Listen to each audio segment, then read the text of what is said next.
Jan Nowak was an extraordinary human being. He was a strategist, but he was also a tactician.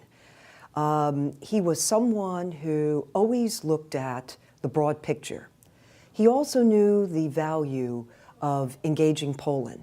He believed firmly in a democratic Poland and that Poland would have an important role in the future of Europe and also in its relationship, not only in the neighborhood, but also with the United States. Toward that end, when you think about what's happening today on the ground, the Russian aggression in Crimea, its invasion, as well as also Russian troops who are in eastern Ukraine, I think that Jan would first of all look at the importance of NATO. I remember that Jan was one of the most outspoken advocates about how crucial it was that Poland became a member of NATO. And you know, if he were alive today, I'm sure he'd say that was absolutely the correct decision. Jan believed that it was important to have, in this case, an alliance that's purpose was to maintain peace and stability.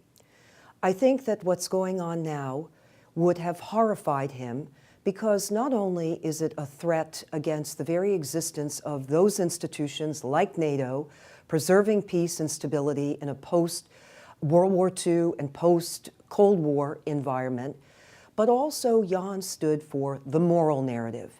He was about democracy, about democratic values, and how crucial they are. In this case, when you hear President Putin give a speech and renouncing the values of the West, Jan would stand tall, I'm sure, and would say, we must all speak out, and not just about legalisms. We know that the Budapest Memorandum of 1994, whose intent was to preserve the territorial integrity of Ukraine in exchange for its nuclear weapons, it's not just about legalisms. That's important, but it's also about ideas and moral values. So what's his contribution? I think that Jan played an important role in fortifying those institutions, in the expansion of NATO, and ensuring that there was a holistic approach toward peace and stability. Here you have a situation of one country undermining that peace and stability. And secondly, I think that also Jan is very, very engaged in also the neighborhood, in trying to help others in the neighborhood advance themselves and fortify a good democratic foundation.